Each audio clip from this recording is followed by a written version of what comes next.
Caros amigos, bem-vindos a mais um episódio de Hoje no Mundo Militar. Neste vídeo falaremos sobre a ameaça feita por Vladimir Putin contra a Coreia do Sul, dizendo que se os sul-coreanos fornecerem armas para a Ucrânia, a resposta russa será muito desagradável. E se ainda não está inscrito no canal, inscreva-se já e acione o sino das notificações para não perder nenhuma novidade.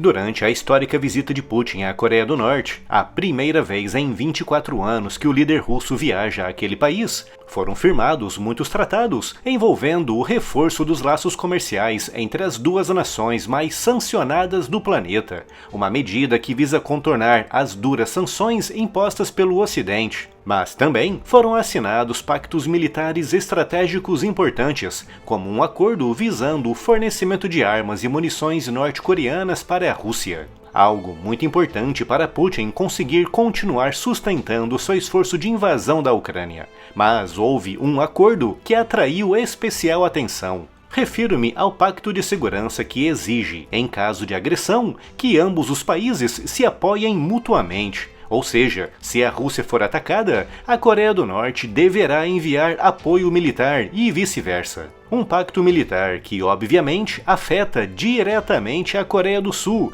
que está em guerra contra a Coreia do Norte desde 1950. Em 1953, a guerra entrou em pausa temporária, com um armistício tendo sido assinado naquele ano. Mas, em termos práticos, o estado de guerra entre as duas Coreias ainda vigora. E por isso, qualquer pacto militar assinado pela Coreia do Norte afeta diretamente a Coreia do Sul. E foi justamente em resposta a esse pacto militar russo-norte-coreano que a Coreia do Sul anunciou na quinta-feira, 21 de junho, que está considerando mudar a sua política de venda de armas para nações envolvidas em guerras. Uma medida que poderá abrir as portas para o envio de armas e munições sul-coreanas para a Ucrânia.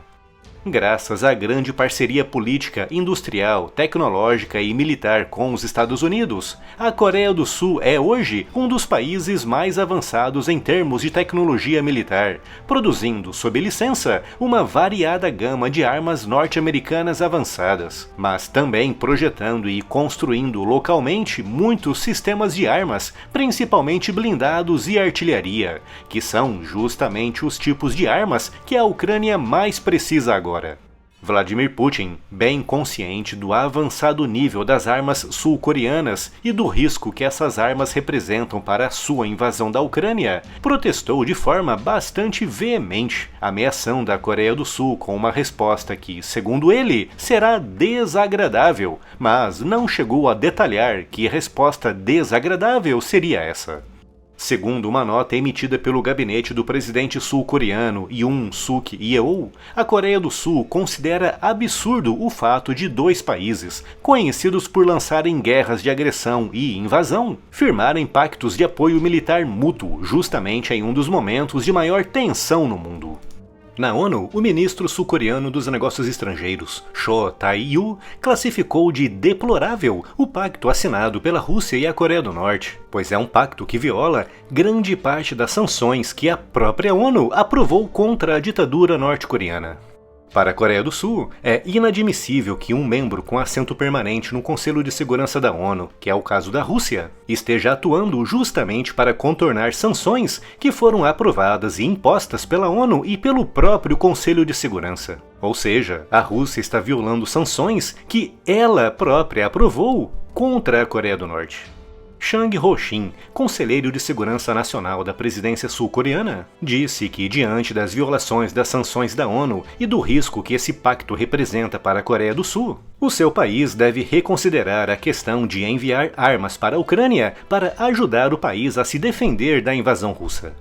Apesar da Coreia do Sul ter condenado frontalmente a invasão russa da Ucrânia, o país, alegando leis internas que impedem o fornecimento de armas para nações em conflito, vem se limitando apenas ao fornecimento de apoio financeiro, humanitário e político à defesa ucraniana, mas sem o envolvimento de ajuda militar direta.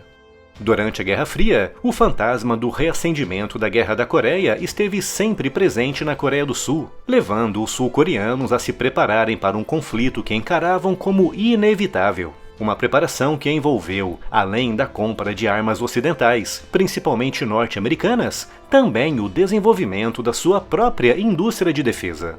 Esse esforço resultou em gigantescos depósitos de armas, veículos e munições espalhados pelo território sul-coreano e também no desenvolvimento de uma das mais avançadas indústrias de defesa do mundo, com os sul-coreanos produzindo localmente a sua própria versão do caça F-16 e personalizando, com 40% de componentes locais, a sua própria versão do caça F-15. Além de operar outros modelos avançados de caças como o F-35 e de ter desenvolvido seu próprio caça leve de ataque, o FA-50.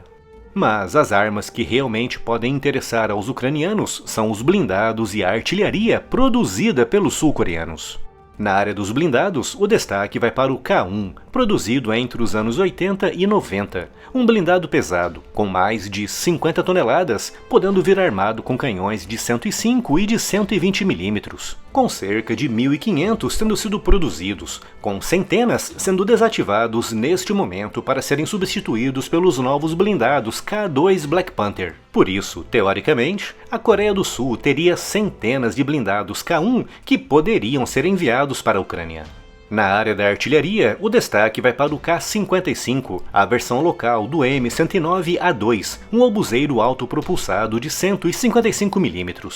Nos anos 80 e 90, foram produzidos mais de 1.000 desses obuseiros, que estão sendo agora substituídos pelo K9 Thunder, o que significa que, à semelhança dos blindados K1, o obuseiro K-55 também pode ser enviado para a Ucrânia em grandes quantidades. E não podemos nos esquecer das munições, com a Coreia do Sul possuindo depósitos com muitos milhões de projéteis de artilharia, todos eles compatíveis com o padrão OTAN, que é aquele que a Ucrânia mais emprega neste momento, e que, por isso, também podem ser facilmente enviados para Kiev. Portanto, ao contrário da Coreia do Norte, que pode enviar para a Rússia apenas munições antigas, estocadas há décadas, a Coreia do Sul poderá enviar para a Ucrânia munições, blindados e obuseiros muito modernos, e é por isso que Putin está reagindo de forma tão raivosa. Mas é sempre importante lembrar que os Estados Unidos e a Coreia do Sul também possuem um pacto de aliança militar plena, o que significa que se essa tal resposta desagradável que Putin prometeu que dará à Coreia do Sul envolver algum tipo de ataque militar, a Rússia abrirá uma nova frente no Extremo Oriente para competir diretamente com a sua guerra sem fim na Ucrânia. Siga as notícias e as novidades do mundo militar também no Spotify. Conteúdos novos em formato podcast todos os dias. Siga-nos por lá e leve o conteúdo do canal para onde você for. É só clicar no link que está aqui na descrição.